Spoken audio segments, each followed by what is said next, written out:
Ito mga idol, matinding rally sa peace rally ng INC sa Davao. Grabe mga idol, mahigit daw kalahating milyon ang dadalo o sasama sa rally ng mga member ng Iglesia ni Cristo. Bukod pa dyan mga idol, yung mga sasali dyan mga idol na hindi Iglesia ni Cristo. Napakaraming tao po mga idol ang magrarally sa Davao. Malupitang rally po ito mga idol sa peace rally ng Iglesia ni Cristo. Biruin mo naman, mahigit kalahating milyon member pa lang po ito ng Iglesia ni Cristo doon sa Davao gaganapin mga idol. Tapos sasali pa yung napakaraming tao na mga supporters ng Duterte. Pakinggan po natin mga idol ang balita mga idol para sa peace rally sa Davao ng mga Iglesia ni Cristo. Gibutyag ni Councilor Tek Ocampo nga giaprobahan karong adlaw sa sesyon sa Davao City Council ang request sa Iglesia ni Cristo nga temporary road closure alang sa San Pedro Street, CM Recto, si Bangoy, Inigo, Pelayo, Bolton ug Rizal Street sa Enero 11 ug 12. Samtang full closure karong Enero 13 ang tibuok coastal road gikan Bagua Playa nga entrance ug hangtod sa exit sa Tulip Drive. Full closure sab ang ipatuman sa mga kalsada sa poblasyon sa Davao City nga mo ang San Pedro Street, CM Recto, si Bangoy, Inigo, Pelayo, Bolton, Rizal, Ilustre, Bonifacio ug Palmahil sugod alas 8 sa buntag hangtod sa alas 8 sa gabi sa Enero 13. Kini alang sa ipahigayong National Rally for Peace sa Iglesia ni Cristo. Niapila karon palangdaan ang Iglesia ni Cristo sa maapektuhan sanglit alang sab kini sa kalinaw sa tibok nasod. Moabot sa kapin 500,000 ka mga miyembro sa Iglesia ni Cristo ang magtapok sa Davao City nga magikan sa tibok Davao Region, Soc-Sargen ug Maguindanao provinces. Kita nyo mga idol, mahigit daw 500,000 ang dadalo ng mga member ng Iglesia ni Cristo sa rally, sa peace rally nila doon sa Davao.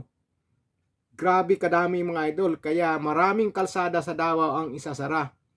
Pero hindi ko po alam kasi may kasunod na balita na nakiusap daw si Mayor Basti na pwede mga 300,000 lang daw. Pero mo sa sobrang dami ng mga idol, ang laki ng lawak din mga idol na sasakupin ng mga kalsada.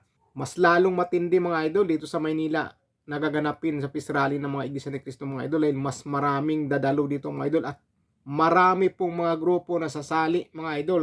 Grabe mga idol, kung gaano karami ang magrally doon sa Davao, mas marami po ang magrarally dito sa Maynila mga idol. Kaya napakahaba ng sasakupin ng mga tao dyan mga idol sa peace rally ng Iglesia ni Cristo, dahil hindi lang po Iglesia ni Cristo ang magpe-peace rally dyan, dahil open po sila sa lahat ng mga grupo na gustong sumali. Huwag lang po manggugulo.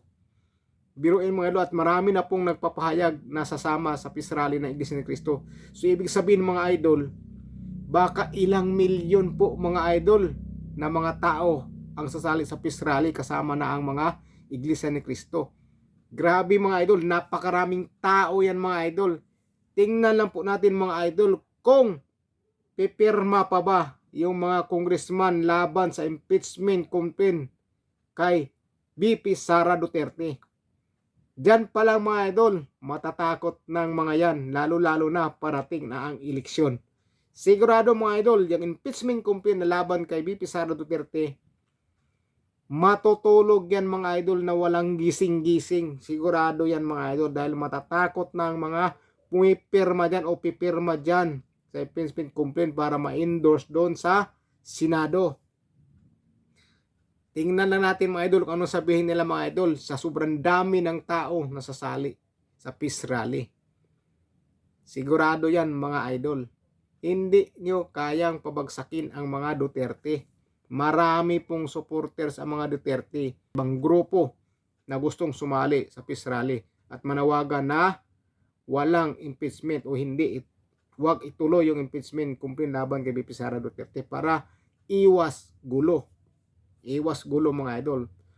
Pero kapag itinuloy pa rin nila yan mga idol, hindi po natin alam kung ano mangyayari. Sigurado mga idol, baka malaking gulo ang mangyayari mga idol. Dahil nga mag-peace rally ang INC para maiwasan ang gulo. Dahil kapag matuloy talaga impeachment, alam po natin magkagulo po ang bansa dahil hindi po papayag ang mga supporters ni VP Sara Duterte na basta-basta na lang nila alisin si VP Sara Duterte dahil binuto po yan ng taong bayan. 32 million ang nagbuto yan. Tapos tatanggalin lamang ng ilang tao diyan na nakaupo sa pwesto. O di ba? Taong bayan na po ang may karapatan dapat na magtanggal sa mga taong binuboto na pinagkakatiwalaan ng taong bayan. Puro sila impeach, Ini-impeach sila, busy katrabaho. Sila lagi lang nakaupo diyan, puro imbestiga. Pero inimbestigahan nila, yun, busy katatrabaho. Di ba sila nahiya doon? Napakasipag ni Sara Duterte magtrabaho tapos ginaganyan nila. Nasaan po ang mga konsensya nila? Yung taong napakasipag magtrabaho para sa bayan, yun pa ang gusto nilang imbestigahan, yun pa ang gusto nilang ipakulong. Sila sarap buhay. Upo lang, puro imbestiga, maninigaw-sigaw lang yan sa mga inimbitahan nila. Kapag hindi pa nagustuhan yung sagot, iko-contempt pa nila daw mga hari sa bansa o makapagpakulong ng tao na wala namang kasalanan. Ayaw lang nila yung sagot ng tinatanong nila kapag hindi ayon sa kagustuhan nila. Kaya tayo na po ang husga mga idol pagdating sa eleksyon. Husgahan po natin ang mga idol, lalong-lalo na yung mga party list na yan. Dahil lahat po yan, national po ang bubuto, lahat po ng tao pwedeng bumuto dyan o hindi. Diyan na lang tayo babawi mga idol para yung mga abusadong politiko dyan mawala na po sa katungkulan. So yun mga idol, kaya kung bago lang kayo sa channel ko, huwag sana kalimutan mag-subscribe mga idol at paki-like ng video mga idol at huwag niyo pong kalimutan mag-click na notification bell mga idol para updated kayo sa mga i-upload kong video kung solid Duterte po tayo mga idol. Solid po tayo mga idol, wala pong iwanan para dumami po tayo dito sa channel ko mga idol. Maraming salamat po sa inyo mga idol. Ingat po kayo, God bless po sa inyo mga idol. Peace po tayo.